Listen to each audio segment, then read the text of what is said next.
আমি ভুল করে শুনে ফেলেছিলাম আমার 16 বছরের মেয়ে তার সৎবাবাকে ফিস ফিস করে বলছিল। সে সৎবাবাকে বলছিল মা কি কিছুই জানে না, আর মা যেন কোনোদিনও সত্যটা জানতে না পারে। পরের দিন আমি চুপি চুপি তাদের পিছু নিলাম, আর যা দেখলাম তা আমার পুরো জীবনটাই বদলে দিল। আমার মেয়ে তিথির বয়স 16। এই বয়সে ও অনেকটাই স্বাধীন, নিজের মতো চলতে শিখেছে। দরজা ধুম করে বন্ধ করা, নিজের ঘরে ঘন্টার পর ঘন্টা থাকা, এসব স্বাভাবিক ব্যাপার। কিন্তু আমি সবসময় বিশ্বাস করতাম ওর জীবনে বড় কোনো সমস্যা হলে আমি অবশ্যই বুঝতে পারবো। কিন্তু কয়েক সপ্তাহ ধরে তিথিকে কেমন যেন অচেনা লাগছিল। ও আগের মতো গল্প করতো না, কিছু জিজ্ঞাসা করলে ছোট ছোট উত্তর দিত, সবসময় চিন্তায় ডুবে থাকতো। প্রথমে আমি ভেবেছিলাম হয়তো বয়সের কারণেই এমন হচ্ছে, কিন্তু মায়ের মন বারবার বলছিল ব্যাপারটা শুধু টিএস মুড সুইং নয়।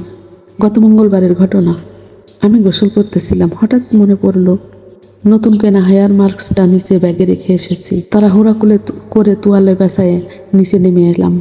সিঁড়ির কাছে আসতেই রান্নাঘর থেকে কথাবার্তার শব্দ ভেসে এলো। তিথির গলা খুব নিচু স্বরে তিথি বলছিল মা সত্যি জানে না। আমি তিথির কথা শুনে থেমে গেলাম। তারপর সে আবার বলল তার মা যেন কখনো এটা টের না পায়, অন্যদিনও যেন তার মা জানতে না পারে।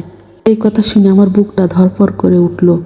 তার কথা বলছে ও কোন সত্য? আমি কিছু বোঝার আগেই পায়ের নিচে কাঠের মেঝে কট করে শব্দ করে উঠল। সঙ্গে সঙ্গে সব চুপ। 1 সেকেন্ড পর আমার স্বামী রাহাদের কণ্ঠ ভেসে এলো। ও তুমি নিচে নেমে এসেছো? আমরা তিথির স্কুলের প্রজেক্ট নিয়ে কথা বলছিলাম। তৃতীয় দ্রুত বলল, হ্যাঁ মা, কাল সায়েন্স প্রজেক্ট জমা দিতে হবে, একটা পোস্টার কাস্ট লাগবে। ওদের কথাগুলো এত দ্রুত হলো যে আমার আরও সন্দেহ হলো। তবু আমি কিছু বললাম না, শুধু হালকা হাসলাম আর এমন ভাব করলাম যেন কিছুই শুনিনি। কিন্তু সেদিন রাতে আমার এক মুহূর্ত ঘুম হলো না। মাথার ভিতর বারবার একই প্রশ্ন ঘুরছিল, কি সেই সত্য, আর কেন আমি সেটা জানতে পারবো না। পরদিন স্কুল ছুটির পর রাহাত গাড়ির চাবি হাতে নিল। তিথিকে নিয়ে পোস্টার বোর্ড কিনতে যাচ্ছি, সে স্বাভাবিক গলায় বলল। তার পথে পিৎজাও খেয়ে আসবো।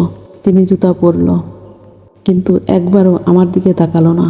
ওরা বেরিয়ে যাওয়ার কয়েক মিনিট পর আমিও নিজের গাড়ি নিয়ে বের হলাম। নিজেকে বারবার বুঝাচ্ছিলাম যে আমি হয়তো অযথাই সন্দেহ করছি, কিন্তু সেই বিশ্বাস ভেঙে গেল যখন দেখলাম রাহাত বাজারের রাস্তা ছেড়ে অন্যদিকে চলে যাচ্ছে। পোস্টার কার্ড কেনার কোনো দোকানে গেল না। আমি দূর থেকে গাড়িটাকে অনুসরণ করতে লাগলাম। প্রায় 10 মিনিট পরে সে গিয়ে থামলো এমন এক জায়গায় যেখানে স্কুলের জিনিস কিনতে কেউ যায় না, একটি বড় হাসপাতালের সামনে। পরের পার্ট আর একদিন। আসসালামু আলাইকুম। হঠাৎ করে